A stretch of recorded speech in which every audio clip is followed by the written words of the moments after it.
जी हाँ, मैं हूँ आपका अपना यो हनी सिंह। आप देख रहे हैं मुझे इंडियन एक्सप्रेस जनसत्ता पे। डॉक्टर्स ने मेरा केस और ख़राब कर दिया था। कई नाकामयाब डॉक्टर्स ने जिनका नाम बहुत बड़ा था। तो मम्मी ने बोला मुझे कि वो जो बच्चा था सुशांत सिंह राजपूत, अगर वो अपने माँ बाप के साथ होता तो वो इस दुनिया से कभी ना जाता। तो बंदा कहता है मैं ही सब कुछ हूँ, जो मैंने बना दिया वो सब कुछ है। ड्रेक भी मेरे गानों को कॉपी करेगा। मेंटल हेल्थ के लिए हिंदुस्तान क्या पूरे वर्ल्ड में अच्छे डॉक्टर्स हैं ही नहीं। नमस्कार दोस्तों, मैं हूं मोनिका और आप देख रहे हैं इंडियन एक्सप्रेस जनसत्ता। आज हमारे साथ है ऐसे शख्स जिसके लिए इंट्रोडक्शन की कोई ज़रूरत ही नहीं है।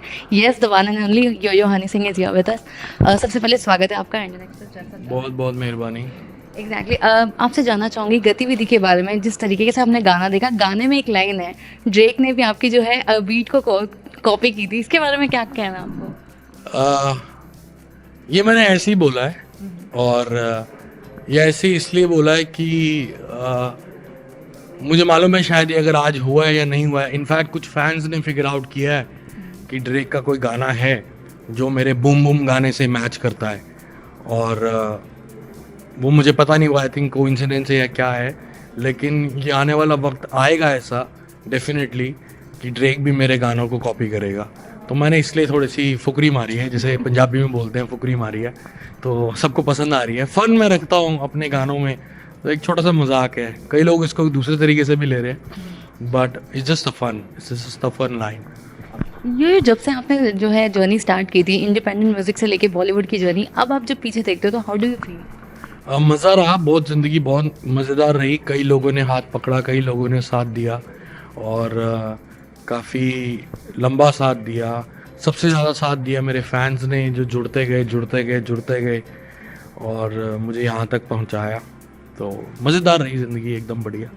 अगर बीच में एक ब्रेक लेने के बाद जब कमबैक हुआ, तो कमबैक के बाद कितने जो है उतार चढ़ाव ज़िंदगी में आए हैं? आपकी पर्सनली अगर बात करो तो कितना स्ट्रगल आपने फेस किया है, और अभी भी अगर जैसे कि अभी आपने इंटरव्यू में कहा था कि अभी तक आप स्ट्रगल कर रहे हो, तो इसके बारे में क्या कुछ कहोगे? बस यही है कि जब मेरा गैप आया 5-6 साल का, तो गाने चल रहे थे, मेरा वज़न बहुत बढ़ गया था क्योंकि मैं बीमार था, मेंटल प्रॉब्लम से गुजर रहा था। तो उसकी मेडिकेशन से साइड इफ़ेक्ट ये होता है कि आपका वज़न बहुत बढ़ जाता है। तो फिर भी मैंने कोशिश करी। मैंने मखना गाना एक रिलीज़ किया, क्यूबा में उसे शूट किया, लोगों ने पसंद किया। फिर सैया जी शूट किया, बट वो वाइब नहीं आ रही थी। तो कोशिश लग रही थी, जारी थी लोगों को। फिर मैंने फ़िटनेस पे बहुत काम किया। 2022 में वो फ़िटनेस धीरे धीरे आना शुरू हुई, तभी मैंने गाने शूट करने शुरू किए। क्योंकि मैं प्लेबैक आर्टिस्ट नहीं हूँ। मेरे को बॉलीवुड में बहुत सारे प्रपोजल्स थे। आफ्टर दिल चोरी एंड छोटे छोटे पैग, मुझे बहुत सारे प्रपोजल्स थे कि आप गाने दो। मैंने, अगर आप हैवी भी हो, आप शूट नहीं करना चाहते, तो हमें गाने दो, हमें गाने चाहिए आपके। तो मैंने कहा यार मुझे ये सब नहीं करना, क्योंकि मैं प्लेबैक आर्टिस्ट नहीं हूँ। मैं अपने गाने को खुद खड़ा होके रिप्रेजेंट करना चाहता हूँ, चाहे वो फिल्म में हो, चाहे वो इंडिपेंडेंट हो। तो बाकी सब कुछ स्ट्रगल तो है ज़िंदगी का। सबसे बड़ा क्या बोलें, आपका साथी है स्ट्रगल। मैंने एक इंटरव्यू में कहा था कि नाकामयाबी आपकी मशूका है और कामयाबी बेवफा है। तो नाकामयाबी हमेशा साथ रहती है, वो आपको एक जुनून देती है स्ट्रगल करने के लिए, जीने का मकसद देती है। और नाकामयाबी से डरना नहीं चाहिए, उसको एंजॉय करना चाहिए, उससे सीखना चाहिए कि क्या ऐसी कमी रह गई जो इस बारी फिर से नाकामयाबी मिली।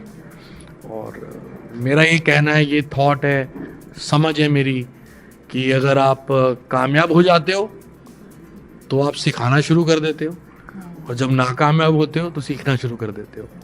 तो नाकामयाबी साथ साथ चलती रहनी चाहिए, नहीं तो बंदा कहता है मैं ही सब कुछ हूँ, जो मैंने बना दिया वो सब कुछ है। वो फिर सीखने वाला थॉट चले जाता है। राइट। दूसरी तरफ अगर हम बात करें तो जैसे कि अभी आपने कहा था कि शाहरुख खान ने आपको लॉन्च किया और सलमान खान की फिल्म में आप कर रहे हो काम, तो बॉलीवुड में वापस से आने के बाद लोगों ने तो आपको वेलकम किया है। तो किस तरीके का वो ट्रीटमेंट आपको मिल रहा है? कि आपको उम्मीद थी क्या कि इतने टाइम के बाद, एक ब्रेक मिलने के बाद लोग वापस से बुलाएंगे? मुझे गाने तो मांग रहे थे सारे बड़े बड़े एक्टर्स, लेकिन वो बोल रहे थे यो तू ठीक हो यार, तेरे साथ शूट करना है। क्योंकि शुरू से आप देखेंगे मैं एक इंडिपेंडेंट आर्टिस्ट था, प्लेबैक आर्टिस्ट नहीं था। तभी मुझे अक्षय पाजी के साथ गाना गाने का मौका मिला, उन्होंने साथ मुझे फ़ीचर किया। शाहरुख भाई ने आज तक किसी सिंगर को फ़ीचर नहीं किया, उन्होंने मुझे फ़ीचर किया। अमिताभ बच्चन सर के साथ, दलेर मेहंदी जी के साथ अलावा किसी सिंगर ने आज तक परफॉर्म नहीं किया, मुझे मौका मिला। तो इन बड़े बड़े लोगों ने मुझे साथ में खड़ा होने का मौका दिया। तो ये लोग मुझसे गाने मांग रहे थे, लेकिन किसी दौरान वो चीज़ें नहीं हो रही थी। 2022 में और 23 में मेरा कोई प्लान नहीं था बॉलीवुड करने का। मुझे था मेरे को वापस इंडिपेंडेंट म्यूज़िक सीन को खड़ा करना है, अपने आप को वापस खड़ा करना है। बॉलीवुड होगा तो दिखी जाएगी। लेकिन सलमान भाई ने मेरा हाथ पकड़ा है। किसी का भाई किसी की जान में एक गाना है, छोटा सा मेरा उसमें रैप है, लेकिन उन्होंने बहुत इज्जत दी, मुझे बहुत प्यार से लॉन्च किया है वापस। अक्षय पाजी जो मेरे बड़े भाई हैं, जिन्होंने सबसे पहले मेरा बॉलीवुड में हाथ पकड़ा था, उन्होंने दोबारा मुझे बुलाया, यो ये तेरा गाना मुझे करना है और तू साथ में आएगा और मेरे साथ शूट करेगा। मैंने कहा ठीक है। वो भी गाना शूट हो चुका है, वो फरवरी में आएगा। तो आई होप कि सबको बहुत पसंद आएगा। ओके, आपके फैंस की डिमांड थी, इसीलिए आप जो है थर्ड वर्जन खुद का लेके आ रहे हो, जहाँ पे पुराने हमको वापस से यो देखने को मिलेंगे। तो वो कितना जो है नॉस्टैल्जिक आपको खुद के लिए था कि फैंस को वो देखना कि वापस से उसी तरीके से हनी सिंह को दोबारा? हाँ, मैं मतलब बहुत कोशिश लगी, बहुत मेहनत लगी मुझे फिट होने में, और काफ़ी वक्त लगा। बहुत सारा वर्कआउट और बहुत सारी प्रॉपर डाइटिंग लगी। और उसके बाद जब वो ठीक हुआ तो मुझे खुद फील फैक्टर बहुत अच्छा होने लग गया कि यार सब कुछ सही चल रहा है। क्योंकि गाने तो प्रिपेयर हो चुके हैं काफ़ी सारे, लेकिन I was not prepare to shoot them, but now it's going and Honey 3.0 is my album coming after 9 years after Desi कलाकार।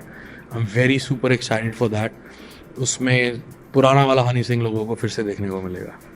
राइट। एंड हनी, इसके अलावा अगर बात करूँ तो करंटली हम इंडस्ट्री की नहीं, सिर्फ एंटरटेनमेंट, ओवरऑल अगर बात करें तो ये जो मेंटल इलनेस है, अवेयरनेस लोगों को बहुत ही कम है। लोग डिप्रेशन में जाके सुसाइड कर लेते हैं। तो ऐसे वक्त में खुद को किस तरीके से मोटिवेट करने का और इन चीज़ों से किस तरीके से बाहर निकले, आप क्या कुछ एडवाइस देना चाहते हो? बिकॉज ये आजकल तो हर किसी को, सेकेंड या थर्ड पर्सन को हो रहा है। देखो, इसके ऊपर बहुत बड़ा डिस्कशन करने की ज़रूरत है। छोटे से वक्त में मैं नहीं एक्सप्लेन कर पाऊँगा, क्योंकि मैंने इस बीमारी को तकरीबन 6 साल झेला है और मुझे bipolar disorder with psychotic symptoms थे, जिसके सामने डिप्रेशन कुछ भी नहीं है। डिप्रेशन जैसी चीज़ कुछ भी नहीं है। मुझे बहुत मेजर इश्यूज़ हुए थे और पूरे वर्ल्ड के 7 डॉक्टर्स लगे थे जो नाकामयाब रहे। तो फाइनली एक डॉक्टर थे जो दिल्ली से हैं, उन्होंने मुझे ठीक किया। और इस पे बहुत बड़ा मैं सजेशन सिर्फ ये देना चाहूँगा कि नशों से दूर रहें जितना हो सकता है, क्योंकि मैं बहुत बड़ा अल्कोहलिक था, वर्कोहलिक था, सोता नहीं था। अपनी नींद प्रॉपर लीजिए। और अगर आप लो फील कर रहे हैं तो दोस्त के पास बैठिए, चुटकुले सुनिए, हंसिए। और अगर आप डिप्रेस्ड फील कर रहे हैं तो माँ के साथ बैठिए, माँ को बताइए। और डॉक्टर और दवाइयों से दूर रहिए। ये छोटी मोटी चीज़ों के लिए डॉक्टर के पास मत जाइए, क्योंकि मैंने चीज़ देखी है कि मेंटल हेल्थ के लिए हिंदुस्तान क्या पूरे वर्ल्ड में अच्छे डॉक्टर्स हैं ही नहीं, उनको पता ही नहीं है। तो वो केस ठीक करने के बजाय ख़राब और कर देते हैं दवाइयों से और अपनी गलत काउंसलिंग से, अपने गलत फार्मूला से। जो मेरे साथ हुआ, डॉक्टर्स ने मेरा केस और ख़राब कर दिया था। कई नाकामयाब डॉक्टर्स ने, जिनका नाम बहुत बड़ा था और जिनके लिए हमने बहुत महंगी फ़ीसें दी और जिनको हमने बहुत मुश्किल से अरेंज किया, उन्होंने मेरा केस और ख़राब कर दिया था। उनका नाम नहीं लेना चाहूँगा मैं। तो बस मेरी सबसे यही गुजारिश है कि आप अपनी फैमिली को सबसे ज़्यादा बताइए, रहिए। चाहे बहुत बड़ा एग्जांपल है, मेरी मम्मी ने मुझे ये बात बोली मेरे सारे केस के दौरान। जब मैं ठीक हो गया तो मम्मी बोली, वो बच्चा जो था तेरे को एक चीज़, मम्मी सर भी ये बोलते तो मैं भी ये कहता कि मम्मी पापा आप मेरे साथ थे तो मैं इस चीज़ से बाहर आ गया। अगर मैं कहीं और रह रहा होता, आपसे अलग रह रहा होता, तो मैं बाहर ना आ पाता। तो मम्मी ने बोला मुझे कि वो जो बच्चा था सुशांत सिंह राजपूत, अगर वो अपने माँ बाप के साथ होता तो वो इस दुनिया से कभी ना जाता। तो जो भी बच्चों को ये प्रॉब्लम हो रही है, मेरे बहनों को, मेरे भाइयों को प्रॉब्लम हो रही है, उनके लिए मेरे को ये रिक्वेस्ट है कि अपने माँ बाप के साथ रहें और दोस्तों के साथ रहें। ऑलराइट, वेल लास्टली अपने फैंस एंड व्यूअर्स को क्या कुछ मैसेज देना चाहते हो? Keep it locked for yo Honey Singh is coming back again after so many years. बहुत मेहनत कर रहा हूँ आपके लिए, फिट हुआ हूँ, पुराना वाला हेयर कट भी लेके आ गया हूँ। Keep it locked for my new album Honey 3.0। और गतिविधि को प्यार देने के लिए बहुत बहुत शुक्रिया।